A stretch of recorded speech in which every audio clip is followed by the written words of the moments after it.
Welcome to the last episode of Mistworld Air, where we are doing a bit of a roundup post season chat with our players. We are unfortunately short Kirsten, who played Neely, but the others are all here and we'll be not talking about Squilk, I hope, for the first time in what feels I like 3 months. Oh, you know we will. That was, yeah, you asked for highlights, and that was at the top of the list. Tonight's episode brought to you by Squilk. As I love thick as that it you is crunchy. reminded us of it too. Oh, that was my first mistake. I'm hungry and I'm tired, and I'm giving you Okay, Fist Quill. ways to torture me. Yeah, so I thought probably the best way or easiest way to kind of go through what we have done is just kind of go through each of the I was gonna do a quick rundown of what happened in each episode really quickly Mhm. because it's been so long since you guys took out a bunch of goblins who were coming towards the airship, and then who then turned out to be Mr. Whitber slash Connor's relatives, which was not planned at the time. Um, so let me just bring them up because I should have had them ready because I had this thought and then didn't plan, which is not like me. I'm usually better at that. In the meantime, talk amongst yourselves. While you look, I would like to thank our listening audience for putting up with this all this time and our sexual innuendos, Squilk and all. It's been appreciated. As Yeah, my low light. your low light was the Squilk, or was your low light my highlight, which happened to The be fact, the goat games? well, the fact that that I created the word squilk is to my eternal shame. Anyway, so yes, so first episode, as I intimated, so you guys were on board the ship. It's attacked by a bunch of desperate goblins trying to get on board. You guys managed to help fight them off, and you were then chosen by your alter egos to lead a mission to try and find out where all the other ships were going and what was happening to them. Episode 2 was the Tale of Squilk and Cookies. It started that bloody early. Uh, What a great where name. you guys went out and were on in the world. Henry was recovering from being attacked by the air squid, and we coined the term squilk, along with making some latte art. You found the ancient dwarven ruin, which is where you guys found the lightning cannon, and went on your way from there. Going And back one to of that your episode, Hmm. while we're thinking about it, what was in the filing cabinet? So the one I decided was that it was going to be schematics for a defense. So you had something offensive and you had something defensive. Mhm. I was going to invent what the defensive thing was on the spot. I was just like, that was just got to be my way of balancing it. Um, Got it. so the idea was that yes, there was this filing cabinet that had clay tablets with a schematic on it, and yeah, as a security measure, these golems came out and smashed that up before trying to smash you guys up. Nice. Because I know That Neely was very keen on what was in that one. So that episode was all of it was a highlight for me. I really enjoyed just the shenanigans that we went through to completely fail to get really anything useful out of it. And the dwarf height trap that Neely walked into and the rest of us didn't even notice. That was fantastic. That I just that was it made good. me very happy. See, I love there's a series of trap books, and they don't go into like, oh, you need to roll a DC whatever to clear it. It just describes the trap, and I just find those so much better as for my prep than having a list of it's an arrow trap that you need to try and avoid. Nice. Yeah. But yeah, no, that was very funny, and it really played into the difference in height for our characters. Set that visual idea that we all 3 foot nothing, and we just walk around to someone who we literally have to look up to the whole time. It's like that. There's a Family Guy reference to. I feel like a pig among guinea pigs, and there's just all these guinea pigs standing around a pig, and the pig's there like, I know who's in charge here. And she took charge, so I guess she is the pig among the guinea pigs. That's it. And then the third episode, and this is my favorite because it has my favorite NPC, which is when you guys go to the library. I kind of screwed up the library, I admit, but you guys came across Henry's brother, and Yes. had that little interaction with him at the start. Had the chase through the town to avoid the goblin bakers, and then met the Blue Sister. Yeah, I think that was a really big changing episode for Neely as a character. She went from the the tough one to the big sister almost in that one regarding Henry. She got this.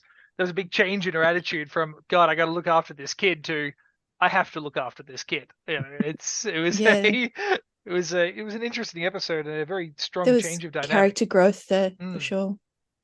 Well, it coincided with because that was the first episode, I believe, when you guys leveled up. So she had that charismatic leadership trait that she took on. Yeah. So I think that helped cement that feeling that now she could legitimately boss you around and have a benefit. I like things that mechanically reward that.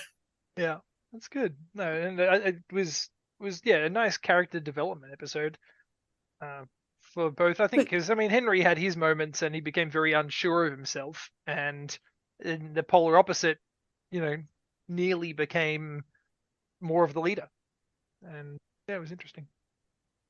And Connor, you and I had some discussion about your past leading up to that. How did you feel getting chased by your family members and not quite knowing why? That was interesting because we discussed roughly what happened, but I had no idea what was really going on. So it was just like with all these goblins, and then trying to get everyone away from the rest of the family, and still just act like nothing's there to worry about. It's just who knows what it could have been, crime or something else. It wasn't that you were trying to act like nothing was wrong. You were trying to make it Henry's fault. Well, nothing was wrong with Mr. Whitmer, which is yes, the most important. Out of curiosity, what did you plan if Mr. Whitby ended up getting caught by his relatives? Yeah. What was the end goal in that situation? Literally, an invitation to dinner.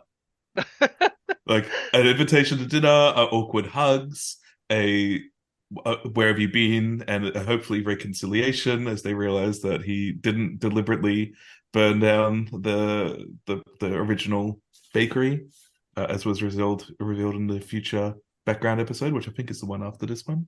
Yep. Fair enough. It's good. And how did they find out that Mr. Whitby was in town? Because they were clearly searching for him, yeah? Yeah, well, the idea was that because you guys were spotted leaving, so they kind of reported back to the patriarch, which is his brother, yep, saying, we spotted someone who looks like, Uncle cripes, I've forgotten your real name now. But yeah, they spotted someone that looks like Uncle. It could be the one who's missing, and so they would start like looking for him. And then, in the background, that's somebody would have seen you guys walking to the library in the morning because you're hustling, you weren't paying attention to your surrounds, and that's when they started the search party.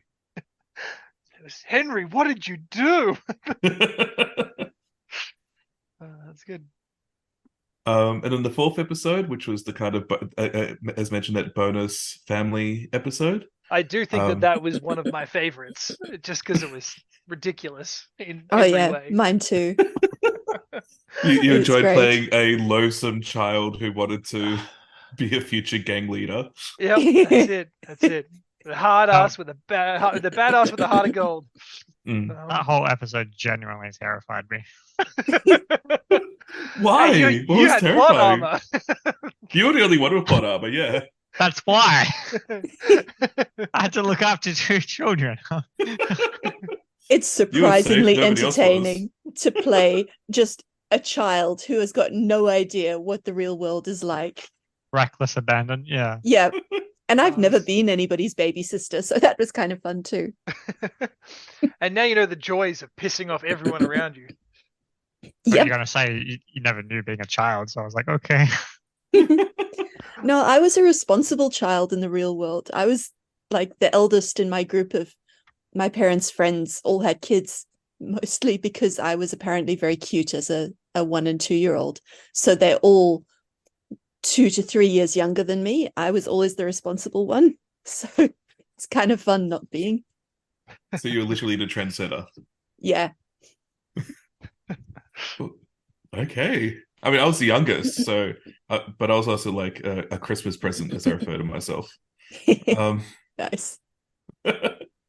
I too am the eldest of my collective of grandchilds, and in every way, so I was the trendsetter as well for my family. So it was interesting to play the other way around, but I just channeled all the youngins that I had to live with, and this is how terrible it was. May the world endure it. Well, the other part I liked about it as well was just trying to work out how I was going to make the bakery explode, and never like I kind of relied on this idea of flour mills exploding because of the particulates in the air, and I was just like, right, fuck it, magical flour, done. That's what I ended up settling on at the last minute. I don't know how well I hide, how much I do it sometimes at the last minute, like the final decision's made. But, I think it's fairly well hidden. You could pass that off as being planned in advance, but I actually think that's the mark of a good DM, that you can just improv no matter what weird shit fuckery your characters get into. Oh, you mean like a seagull-based goblin gang? Yeah. Yeah, that's just how it works, Oh, we're gonna race goats this session. Well, no, that one I had like 2 weeks to plan, and we'll get it. Well, I'll talk about that when we get there. Right, now then the episode after that, we had the first time the shiny beetle was in a fight, when he tried to take out that rock, that giant eagle, and then you made your way to the cult, to the dragon cult's compound, having been given the mission to retrieve it. That went super smoothly. There was no faults whatsoever. I mean, for my part, I own completely Deus Ex Machina getting you guys onto that path, but it worked, and you guys didn't pay attention to all the words I was using, and it was fine. It's good. It's good. In that episode, what was the purpose of the talking statue? It just lies. It just literally just lies about everything.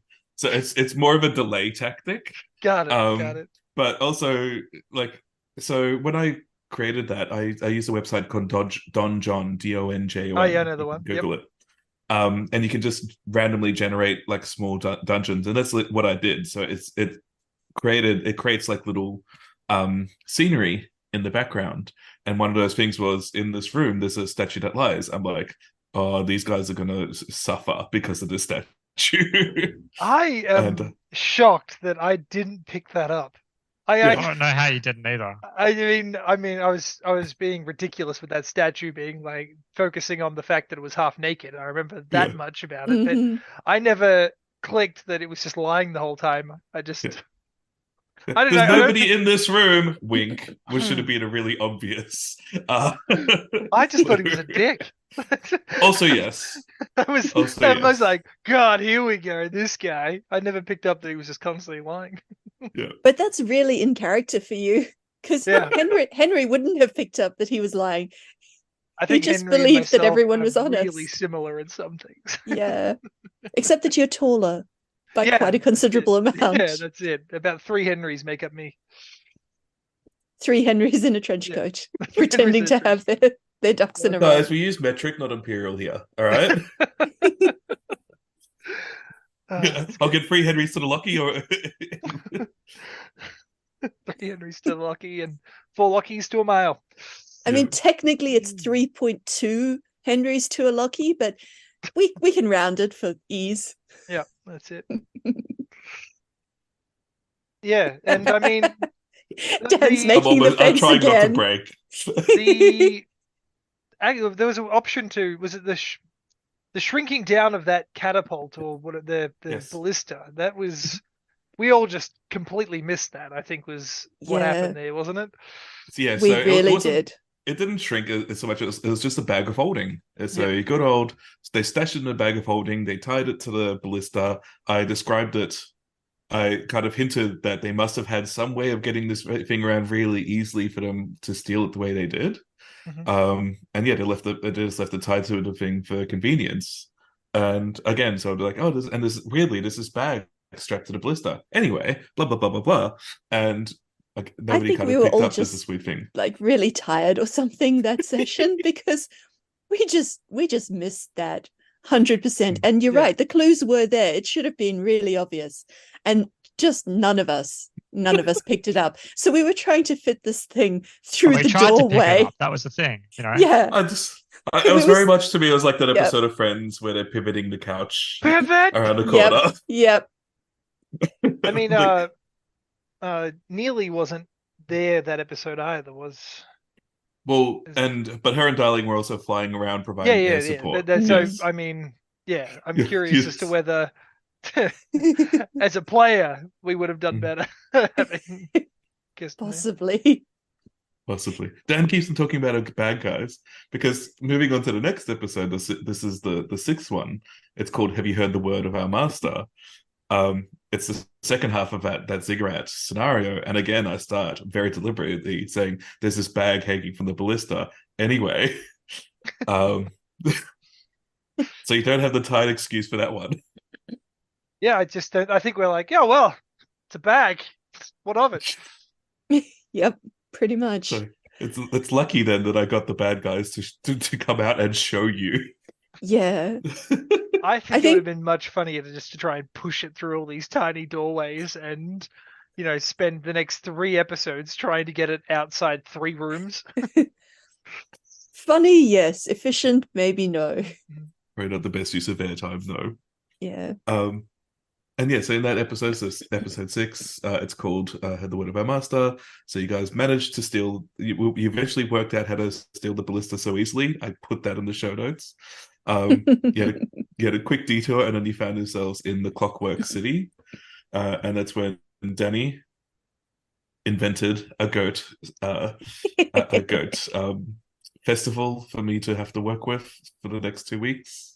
Loved that. I loved that so much. Just for the listening audience, Dan's face as we kept talking about all these little intricacies of the gladiator tournaments of goats. And it was perfect. it just made it. You're watching him melt into his hands, but just like, oh God, no! I shouldn't have. It was like the squawk face, but more so. But my revenge was making you eat Pinky, I believe was its name, your green goat. Good. Yes. He had it coming anyway. He It wasn't really revenge. It's delicious. In that episode, that drifting hunter ship that we found, was that just a way to get us to go to I know we were already going to Hormascali? You're on your way there because you'd already been told. Yeah. So was there anything with the hunter ship that we missed again as well? No, honestly, it was just more because I was planning, so I'd done a lot of family and other connection stuff with Lockie/Henry and his brother. I'd done a lot of family stuff with Connor and Mr. Whitmer's family and kind of resolving that situation. You were on your way to see your mentor at Hormascali, so you guys had kind of all had this little kind of connections to the world. I wanted to give, if we had the time in the episode, I wanted to give Neely that same kind of, this is her culture, this is her kind of connection as a character. And so that's all it was. This is kind of like, until we get to future episodes where we might have more of Neely's family, this is just a way of kind of letting them still have a connection to what's going on. Nice. And letting her being able to, do things like communicating by the flags, the semaphore flags, I think they're called. And kind of knowing, there's this kind of code that you need to look after each other, was that my way of kind of connecting it that way. Nice. That's really cool. Yeah. give everyone their own moment. That's cool. Yeah. I really like that you managed to put all of these connections for our characters into the world as well. It made it, I mean, obviously we felt more connected to the world, but it makes it more real when your characters have a history and the history actually affects the story. It was really nice. Well, actually, since we started, I started playing Traveller. I don't know if you guys have played Traveller before. Great game. So much fun, but even like making the characters, what happens is you make the stats up for your character and they're 18 years old, and then you roll dice for what happens in the next 5 years, and you do that 4 times until they're in their mid-30s, and in that way they've had a career. So you're rolling to see if they've passed university, if they've entered the Marines, if they're successfully been a trader. They went to prison. I mean, in the original version, they used to be able to die during character creation. I think you still can. They limited it a little bit and put it as an optional add-in for I think it was version 2 of Traveller, but it's a fantastic system just to create characters, even give yourself a backstory for other games as well. It's got a table for everything. It's great. That's right. I mean, I rolled out my character in my head. I was going to be a mechanic and completely failed because my roles kept on giving me the Marine leadership skills. I'm like, I don't want to tell people what to do. Stop doing that, roll dice. I heard rumor that Firefly was based on a Traveller game. Like the writer's home Traveller game was what inspired Firefly, the TV show. So, yeah. I'd heard the same about The Expanse, and both of them sound plausible. Maybe I'm mixing up The Expanse. It could be The Expanse I'm thinking of. Anyway. And then so we had second last episode, Tough Get Going, the home. Oh, sorry, no, I've skipped one. We had the Groat piece, the Groat Prix, as I called it, as opposed to the Grand Prix or the Goat Prix. I decided to combine them.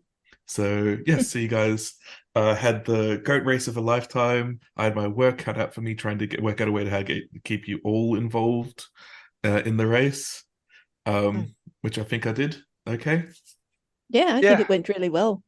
It was a fun episode, the goat race.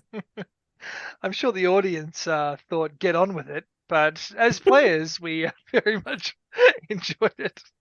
I just love the fact that the ending was a UFO combination of the 2 chariots spinning up. Yep. The gloves are absolutely off on those dive rolls.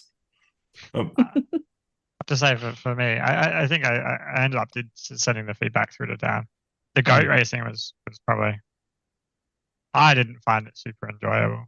But really, just certain ways it was sort of presented, I guess. To me, I did end up saying to Dan, felt super dissatisfying, like playing through it when it's like, okay, you fail the roll and then you sort of stopped in your tracks, right? Yeah. And I was like, it might have felt better for us to like continue with motion, but other parts are faster or things like that. So it's not like you're stopped. You're still going, but it's going as fast as you were before, type thing. Which, it did more sort of a failure, critical failure type of thing. Maybe on a crit fail, you would come to a complete halt. But I mean, you came up with this game on the fly anyway, didn't you? The whole process. I kinda. So I steal everything, and I own being an RPG thief. And so what I did was I pulled elements of Savage Worlds, which if you've ever played the vehicle combat of that, uses playing cards. So you draw a playing card, and that will decide if you get a penalty or a bonus on your driving roll before you start. So I kind of approximated that with the D6 rolls at the start of each turn. And that's how you had these kind of weird and wacky penalties that you had to kind of surmount in order to proceed. What I probably could have done to Connor's point was made it so that no matter what you move forward a square, and then you were rolling to move forward 2 or 3. So that way it would keep that kind of idea of motion. But it's just more kind of, again, I was just borrowing this racing system from Savage Worlds. But who knows? Maybe I'll try it again, and I'll take that on board. Don't know how yet. Don't even know what's going to happen next. I do, but I'm just lying. Um, Hey, it's nice that yeah, that hand at the end grabbed all the goats and took them too. I mean, it's crazy. Spoilers, Lockie. Sorry. Audience, we'll delete that in the final cut. yeah. Put it in the bloopers. Yeah. And then everyone got to meet friends old and new. So you had your pet cat, whose name I can never remember because I don't like Mr. cats. Meowgie. Mr. Mr. Miyagi. Miyagi. That's why it is out of my head. Hate you guys. You love and, us, really. and then you had so you had your mentor, your not your brother, but and then you had Mr. Whitber's niece turning up. So you had all these little connections. And you guys got to build the Hope and Grace as a weaponized ship. Oh, Yeah. actually, no, that was the next episode. The tough get going. Yeah. I feel like we definitely got the ship that we would get as novice shipbuilders who had no idea what they were really doing and chose things based on whether they sounded cool or not. Because that is literally what we did. And then when we ended up fighting using the ship, we were like, oh, wait, it would have been really useful if we had this other ability that we didn't pick. Yeah. So Not have everything. I think that was actually completely accurate to what we should have gotten. We should have paid more attention during the rock fight. That's what's it amounting to. Yeah. I wasn't going to say it, but yes. And honestly, that's why I did the rock fight. So I did the rock fight in order to kind of show you guys this is how it's going to work in the real deal, guys, and then extrapolated from there, in terms of the rest of the process. And also, how did you guys feel kind of with those NPCs kind of being I feel like I force fed them in too much sometimes. But how did you guys feel about them? Which NPCs are you referring to here? Well, so you had the cat, you had Astrakhan's mentor, you had Miss Whipper's niece, and for you, it was just kind of whether you're going to stay as a passenger or not. Kind of, how did you feel about thinking about that? Yeah, no, it was good. I mean, I think I like NPCs in that they add, the expanse to the world. I mean, when you're just interacting with ourselves, we can only build on so much, but it's those other people and how they interact with us. I mean, the character which I was playing, the Alistair McFloundry, the douchebag manager of passengers, the way that he interacted with Henry towards the end when I had that minor moment, just being like, oh yeah, cool, we've lost a third of the crew to death, so you can have your old room back, good luck. Just that kind of douchebag in the world, I'm like, this isn't always a great place in general. It's those moments where you get to experience the world for what it is. There are still the money hungry people and the people that see the world through innocent eyes and those who want to keep things the way they are. It's just, it's nice to see that these things still exist in the world, and it's not just, hey everyone, we've got an adventure, let's roll it out. But yeah, I'm pro NPC anyway. It's I think the interactions that are forced for characters, like the actual player characters, it fills them out as well, because that you can, with an NPC you get a little more leeway and you can treat them like shit and it will they'll be gone tomorrow, whereas you try and do that to the player characters and everyone's like, I don't want to play with you anymore. Yeah. And it's a challenge. It's a role-playing challenge to say, okay, suddenly here's your long-lost cousin or niece or nephew. How do you interact with them?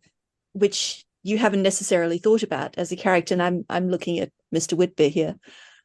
Or for my character, this mentor. It's like, how do you interact with your mentor? Like, I wrote a line about my mentor in my backstory, and I have not thought about them since, but I'm going to make it up on the fly. It's good for us to have to do that.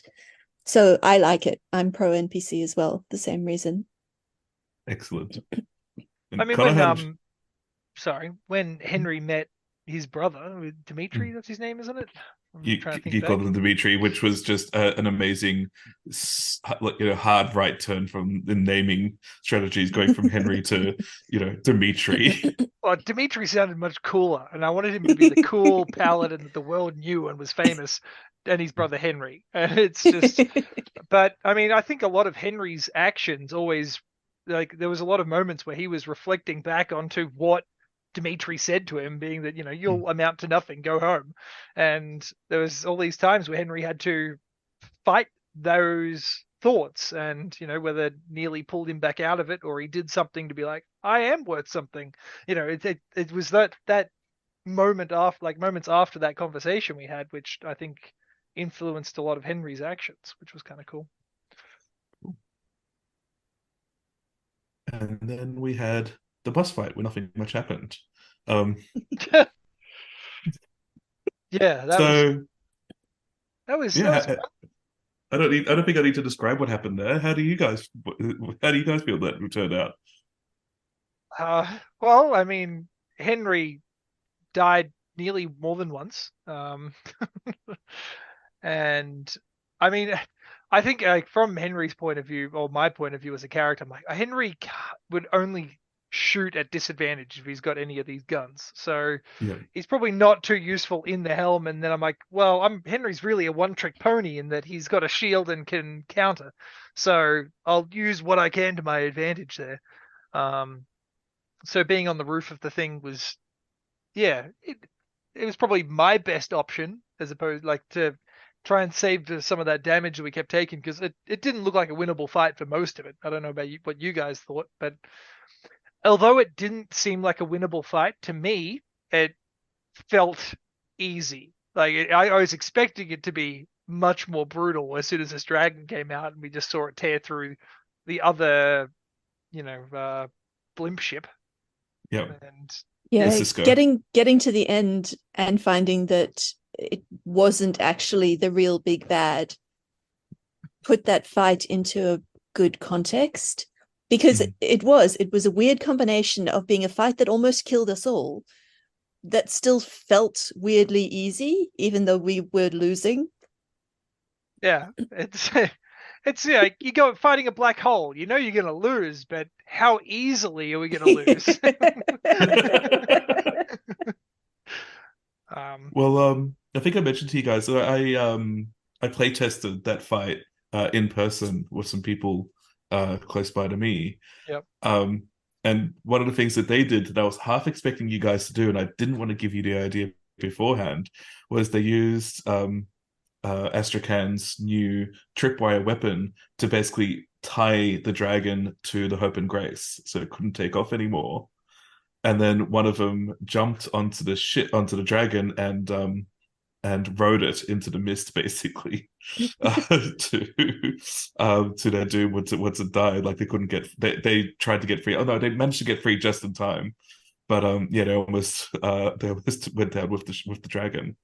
So I would not that's want really to, smart. I would not want to have tied it to the Hope and Grace. To me, it just sounds like the Hope no, and Grace. No. If I'd thought of that, totally would have done it. That is actually Really? better. To me, that sounds like we're taking down the Hope and That's Grace. That's That's sacrificing the Hope and Grace. But you've met my character, right? Astrakhan is not good with the forethinking. It's like, tie a dragon to the ship. Excellent. The ship will be able to hit it every time then. Yeah, no, I hear that and think, wow, the dragon can hit the ship every time then. Yes, there was a bit of that too. But yeah, so I with the Cisco going down, like that first ship going down, so I didn't roll for that. I was just like, here's the plan, here, and now it's fucked. Here it is, fucked. So just step one, change the and change that kind of expectation. I know other GMs will roll for those kind of things, and I'm like, I'm just changing the environment. Like, I don't need to roll for that, because how should it have been if you had a critical fail and just got stuck in the cave or something? So yeah, that was my thinking with that moment. Fair thinking. Yeah. Plus, I wouldn't have wanted to GM a secondary ship anyway. Yes, well, that was also part of it. It was just like, hey, you guys outnumber 2-1. No, you don't. Yeah, that's good. Because I don't want to do that.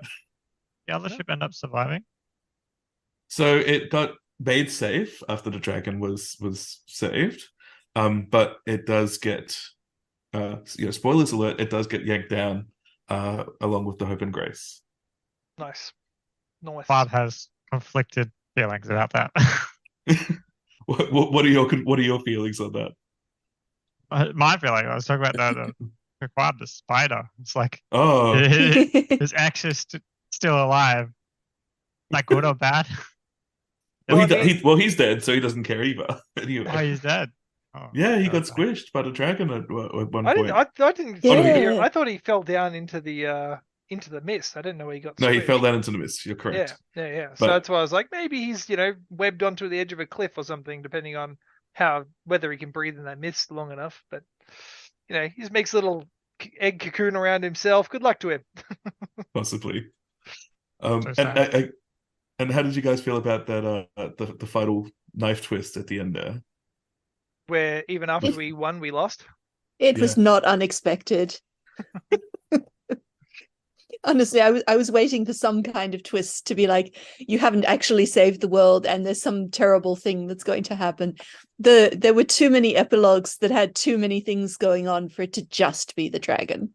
Yeah, To be like fair, though, the only undead one dragon. the only one of those epilogue kind of things that doesn't get tied up is Neely's kid. All the rest get resolved. Maybe it doesn't sound like it. Maybe I didn't make that clear enough. But yes, No, like the no. dragon cult's done with. It was Miss Whipper's niece that was hiding in the crates, trying to hide away from Keequab. I think that was one of the earlier ones that sounded more sinister than I meant it to. It's interesting though if you look back and you think, hey, maybe the dragon was fighting that horrible evil, and that's why he was weak, and the dragon cult has actually been supporting him, so they're the good guys, and we just fucked them up. I did kind of get a slight feeling in that direction, honestly. Are we the bad guys? Oh, you have this moment where there's like that meme where it's like, is it a warehouse? Like, is it a house that Yeah. turns hairy? And the DM's like, it is now. Like, oh, maybe it is now. I mean, Well, that we silly was never my had a plan. conversation with them. It was always just, what are you doing here? Let's slaughter each other. And good, problem solved. They were more of a straightforward villain. Yes. Yep. Yeah, so that's all of it. I did ask you guys for the highlights and lowlights as well. I'll read out Neely's one because they're not there because Kirsty's not here. So I'm just going to read it verbatim. So my highlights are Keequab, a truly brilliant character idea, beautifully executed, darling, and the relationship with Astrakhan, a goldmine of humor and functionality. My spiritual son Henry with his commie tragic backstory and his rise to genuine heroism, and all the epilogues, especially from episode 1 when I didn't know it was coming. Lowlights as a player have been technical issues, as a character has been letting the crew down, but not helping enough when they retrieve the Dragon Killer. So yes, the technical problems have been frustrating, but we seem to have resolved most of them by now. Yeah. Good times. Henry/Lucky, did you want to go first? Look, I mean, I think honestly, my highlights have always been the spirals into chaos that make you put your face in your hands. Starting with, you got squilk goats, and then every time we took innuendos and just really over and over got them just in there to the point of this is painful to listen to. And I apologize to the audience because I too have listened back to some of these things and been like, all right, I've taken it too far. We're really mainly doing this to annoy Dan. It is That's 100%. I just see his face and I can't help myself. We find it a little bit funny, but the more amusing is watching Dan just die inside. So what you're saying Here's is this- he's just here's this got the beautiful story innuendo I face prepared. on. Yeah. Here's this beautiful story prepared for you guys. Dick joke. That's it. That is 100% it. Are they And- minors? Yeah, minors. I now say cave workers in all my campaigns now, thanks to you guys. Moving forward, You're doing the face again. they're workers in caves. It just doesn't matter that they're under 10. There you go. Got the face. I love that. Highlight is torture. And any lowlights? Yeah, that's my highlight. Would... Is just GM torture. I think my lowlight is I'm not a huge fan of the system. It's only. I mean, granted, I built Henry in a particular way, but I do feel like he is a one-trick pony, and I built him as such. But I mean, a lot of us always kept going back to that same repeat actions over and over again. Mr. Whitwer would fire, Neely would fly and dodge, and then uh, Danielle and Astrakhan and Darling, they're the ones who had a lot of variety. I mean, Mm. Darling itself did everything from spy espionage to flying ship shooting, and she was our most multifunctional character. And look, it's fine. It's just yeah, I think that's the part which limited me a little. But I mean, I made up for it in just chaos and roleplay, and I enjoyed that.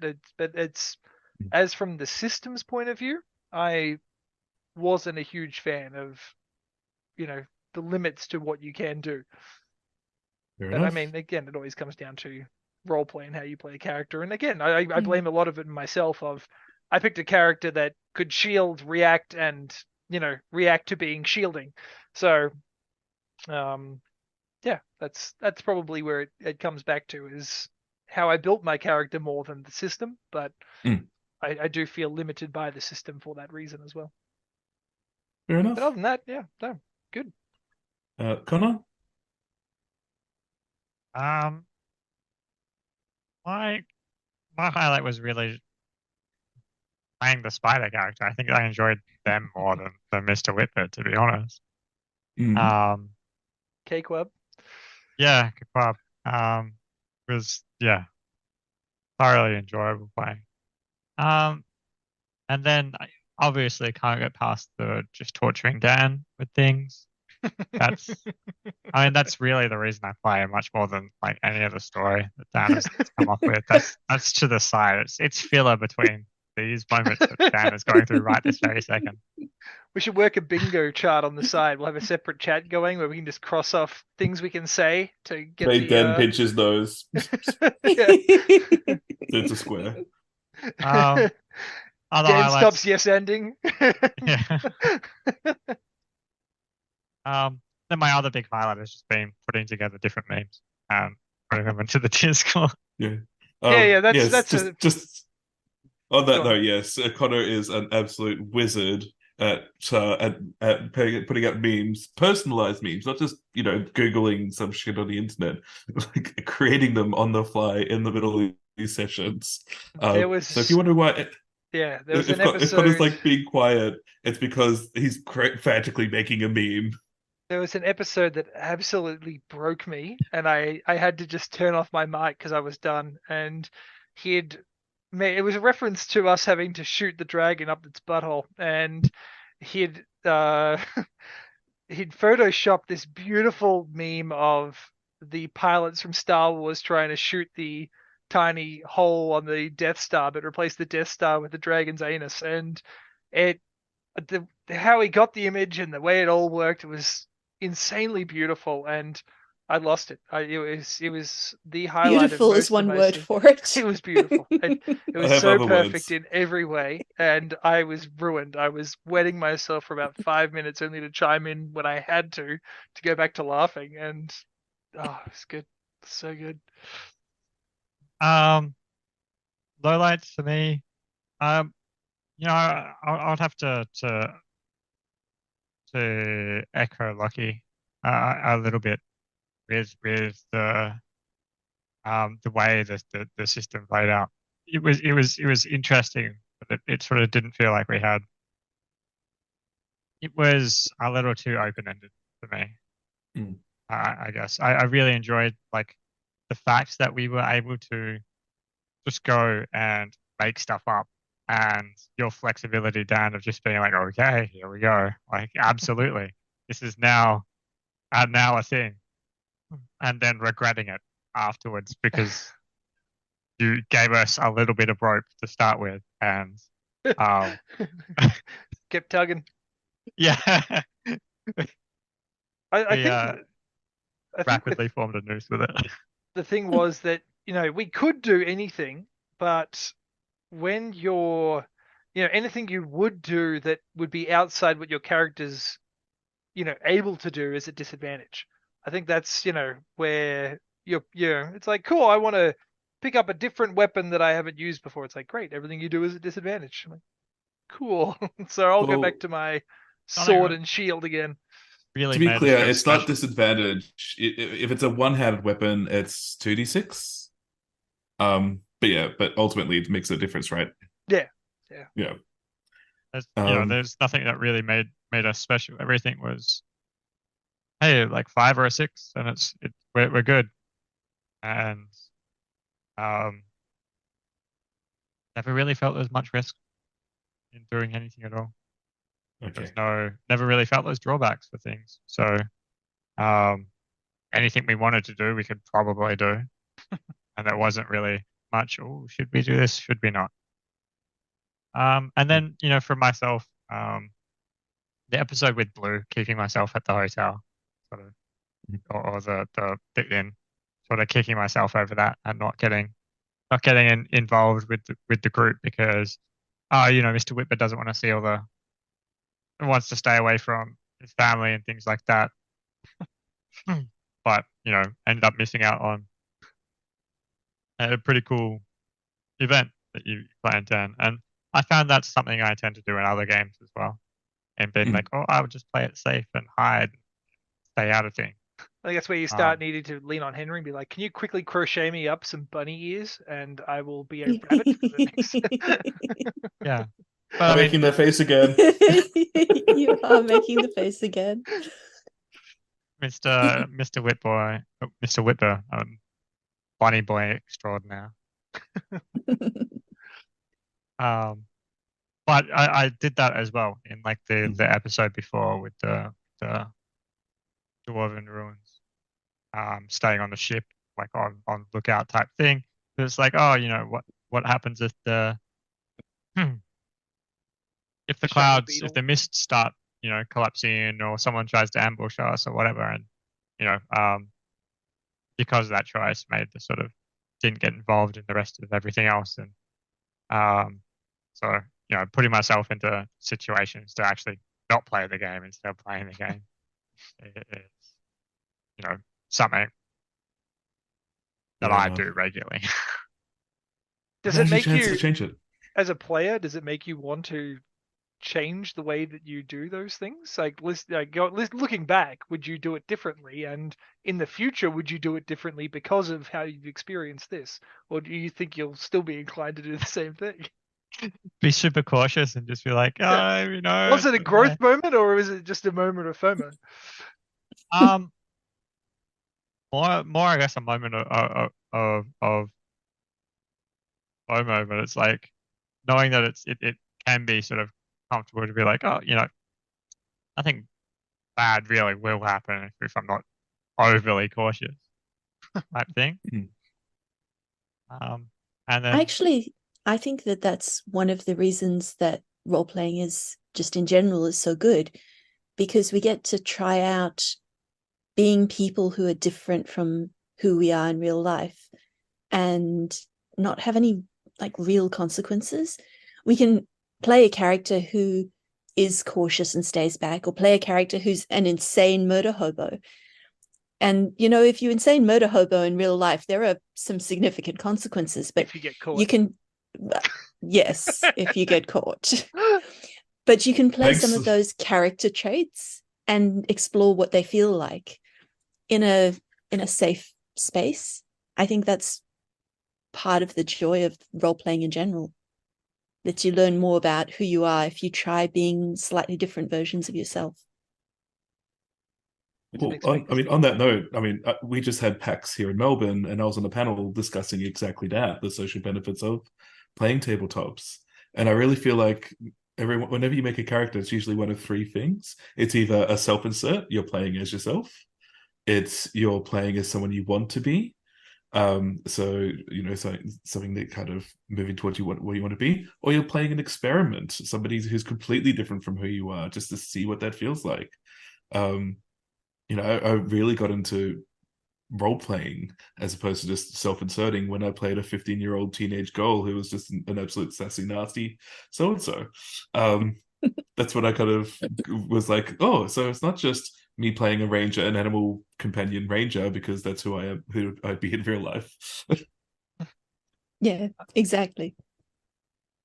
Yeah, I think that comes down to the idea of, I've always said that if one day I woke up with superpowers, I would really struggle not to be the villain, just because that that sounds like so much fun.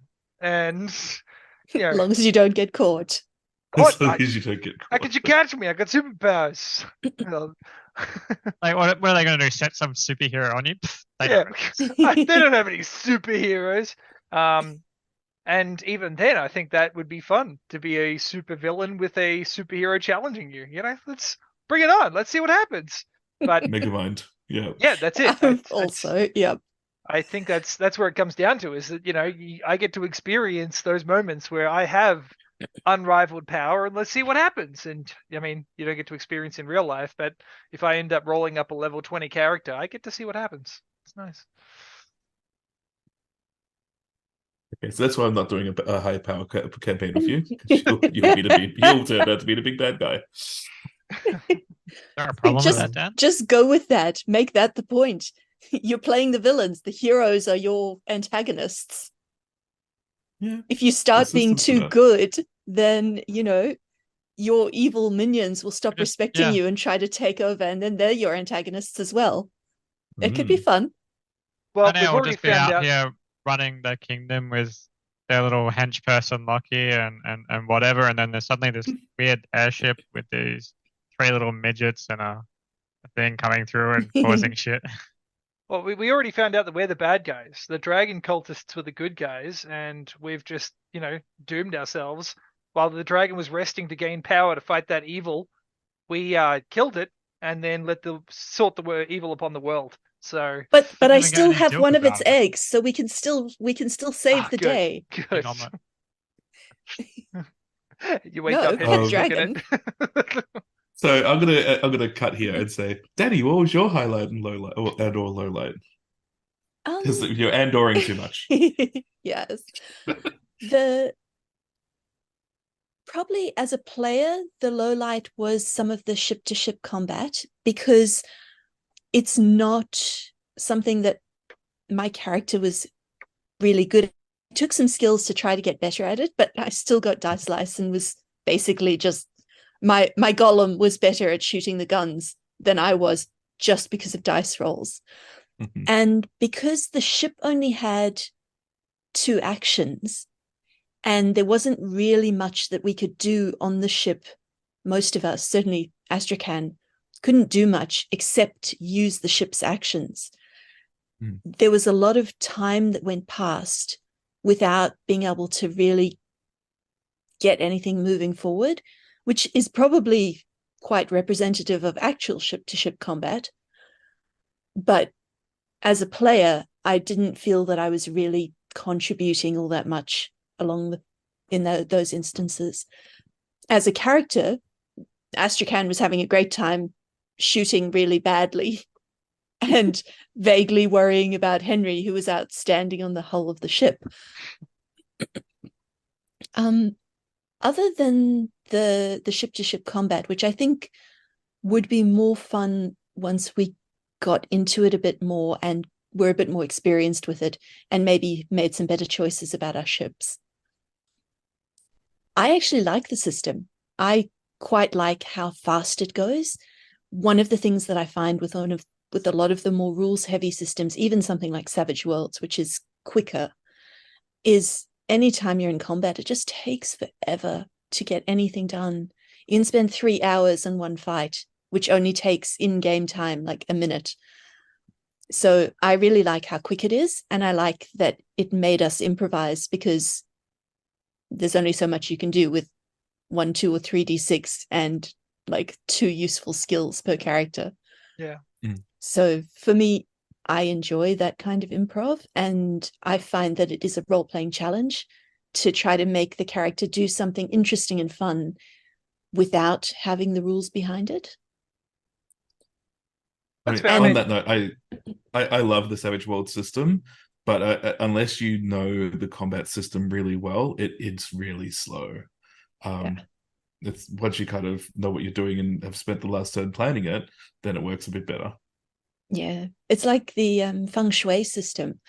They have a combat system where you literally set up a board on a table and move yourself along spaces, and that's how you do the initiative. And once you've done it a few times and you know what you're doing, it goes quite quickly and it is very cinematic. The first few times really isn't. Really isn't. Fair enough. Yeah. The goat races were fun. I actually think that getting you to make the face while we planned the goat races was more fun than the racing. But I hate how my face is all three of your highlights. And I'm sure if Kirsty was here, it would be 4 for 4. Yep, I don't doubt that. 100%. 90% of my choices were based on trying to get that reaction of you. But you just know going, why it is? I can't even. It's because we do something. We throw something at you, and you make the face, which is the face of every DM who's ever had a party of awful players who throw them just curveballs every time. And then you just go with it and give us something amazing and fun out of this like weird thing that we've just thrown at you. That's why the face is great, because the face comes directly before something just amazing. Thank you. And then one last thing, I probably should have asked you guys this before, but do you guys have any predictions now that you are land bound? What do you think would happen if we continue? I assume we are, but just in case, I want to hedge my language. We die from the mist. Yeah, I'm really curious about what's going to happen with the mist, because we've been told that it's toxic. We haven't actually tested it. We've just got like the dwarves who were breathing the mist. Maybe the mist doesn't go all the way to the ground. It's just a layer. Or maybe it's not actually toxic, or maybe it reacts to something. But first prediction is that we're going to panic about dying of toxic mist. And probably do something really stupid as a result of the panic. That's a really reasonable forecast, yeah. I thought the other way, and that there would be a time jump, like 6 months after or a year after, and we've managed to piece our lives together in this, husk of the hope and grace, and we've built a mini town around it on the ground, trying to survive under the mist instead. And we've invented gas masks. Yeah, something like that. We managed to survive, or half of us survived the crash, and we've been living in this area inside the hope and grace where there's still air that we're managing to cycle, and we have to step outside into the mist, that type of thing. So yeah, that was my thought, is like a time jump, and just to I'm seeing we're giving the DM bad ideas face on Dan's face right now. And by bad, I mean dangerous for us, but probably fun for the storytelling. Well, I mean, no, there is no. I'll confirm there is no time jump. I'll say that much. We go straight in. All right. You're going straight into crash landing. Nice. Sorry, Connor, did you have a prediction as well before I reveal too much? Before I reveal my hand? No, I have no idea. You have no idea. Well, that's the best one as well. So Daddy, you are correct. So it's more of a shell situation. So very much the top layer, and quite a bit of quite a bit of it is highly toxic. But just due to the trajectory of the hope and grace, you guys are going to kind of and due to possible intervention by outside forces, given that you guys owe a debt collectively, will survive to land. And yes, there's a, and that will be where it would pick up. There is one other thing that I had forgotten to mention, that you guys haven't realized that was kind of in there from the start. So the Blue Sister obviously is some kind of ancient female fae, and the Hope and Grace is an anagram.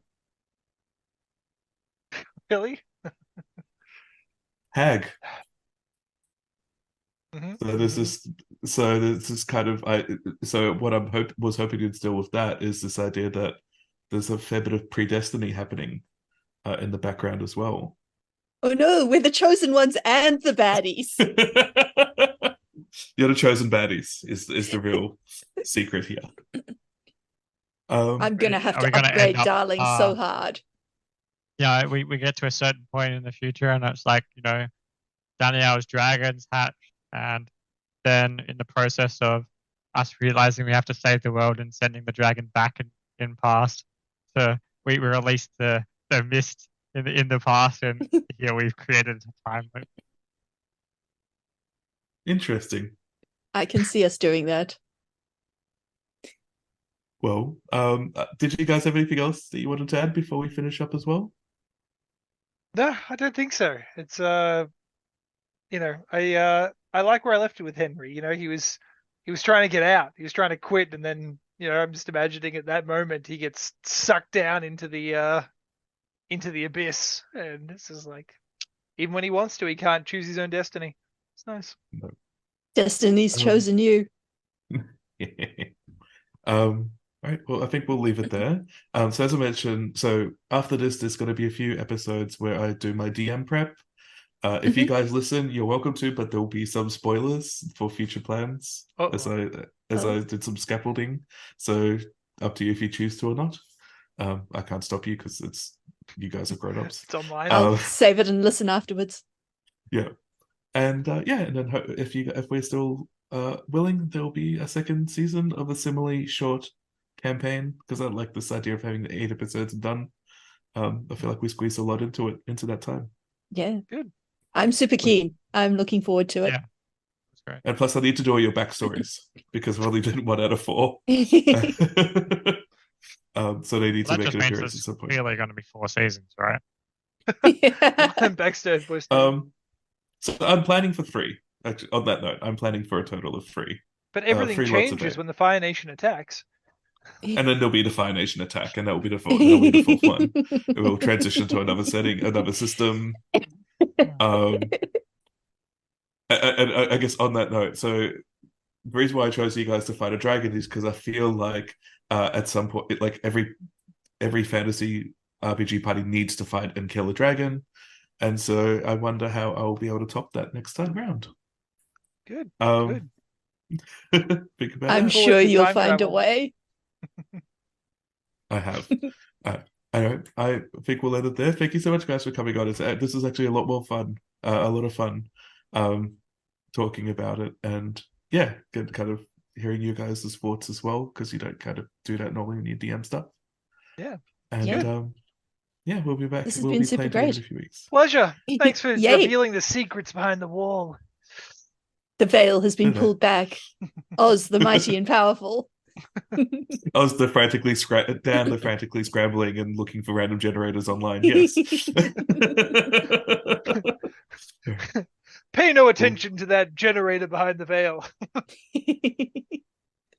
And on that note, thank you so much, guys. We'll leave it there. Thank you. All Thanks right. for listening. See ya. Cheers.